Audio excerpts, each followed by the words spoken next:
Now, moving on from Thanksgiving over to fucking cuffing season, Papo. Ooh, did you know it's cuffing season? Tis the season. Cold outside. And we got a little explanation here for people who are unaware of what cuffing season is. Cuffing season is the time of year when things get kind of cold, around in the U.S. and people seem to get wifed up until springtime, if you will. Yeah, because then people are wearing nicer things or showing off ass. You remember why, you're single, so you can enjoy that platter, that sampler platter. Yeah, because during the wintertime, you can't quite window shop. You can't really tell what them yams look like. So you got to wife up with one that you've seen naked already. And then you wait until springtime when they back in them yoga pants. And you're like, oh, okay, I see what you're working with. Yeah, I'm back on my shit. Now, shouts out to Complex Magazine, who is going to explain cuffing season for people who are new to this season. What's up, guys? For Complex News, I'm Jinx. Like most ideas developed in the Black community and its digital extension, Black Twitter, cuffing season has made its way to the mainstream, the New York Times specifically. This both signifies the reach of the concept and also waves a red flag that now the term can be up for grabs and middle America might claim it, redefine it, and bastardize it, like Chris Carter explaining dabbing. And you put your face in jail. That's called bapping. This could result in it landing in a script in Good Morning America or the social media account of some politician hoping to drum up the youth vote. Now, whether the phrase goes the way of swag and Meek Mill memes or not, the phenomenon that is cuffing season is a long-held annual tradition that likely has roots in our primordial history.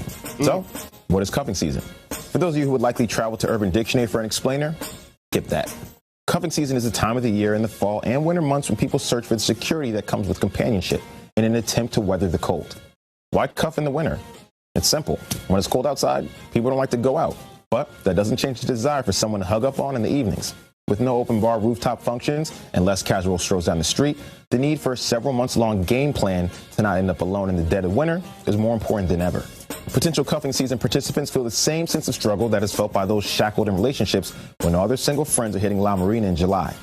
Struggle is realized by those who are riding dolo when the first blizzard hits. The same way animals prepare for winter hibernation by stockpiling food, all would-be single savages find security in a partner for the cold. Now, you might be thinking about places where it's warm even in the winter. For those, I don't know, maybe they let go of their summer bodies or something. So at this point, you guys understand what cuffing season is and why people do it. But we should warn you, there are a few things to keep in mind and perhaps to avoid. So, we spoke with a few Complex employees, Shelby, Karinza, Lauren, and Complex News' own Speedy Mormon, and a few friends like Carl Reed, credited with creating cuffing season, and Low Key from You Heard That New. Each one chimed in with their thoughts on the annual mating movement. First question. What are some cuffing season necessities? Down comforter, it's a good pick. Your ex's Netflix account, petty. Apple TV, weed, booze, a fire playlist, condoms, a lot. Cozy sweaters, Skeet. perfected dab for NFL Sundays, padlock for your hoodies and sweats. Seriously. And Loki says extra iPhone chargers because she will swipe yours when she leaves. What pitfalls should you avoid? Someone that's too needy, which goes all the time. Inviting your new partner to family events, eating too much, making your choice prematurely public. A good pick, low-key. And Carl Reed says, don't bring the summer fling into the new season, while Karinza warns against catching feelings.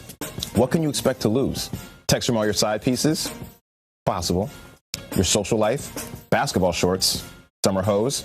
And dignity if you fall for the other person if they break up with you the moment spring starts. And we ask each one of them, what's the most important rule of cuffing season?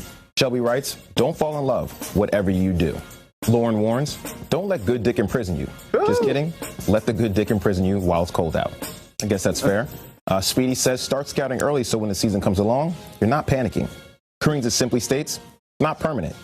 And probably the most overlooked but important rule comes straight from the creator himself, Carl Reed.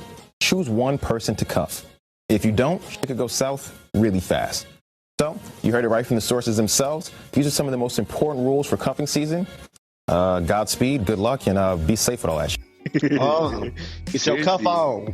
Yo, yeah, you do gotta be safe because you know what I'm saying. Oh man, I actually saw this one porno where just you might get tricked into just some kind of perfect moment where this bitch has a webcam and she's just looking for some dick to come stroll into the door. You get into that shit, you get it raw, you like it, it's real good. Ooh, nigga, now you really Thanksgiving clapping back, and you're going to have to take about 4 pills. So, at the moral of the story, when you go and cuff a bitch, make sure you cuff your dick. And there's this weird like condom challenge that's fucking real popular now. Oh wait, before the condom challenge.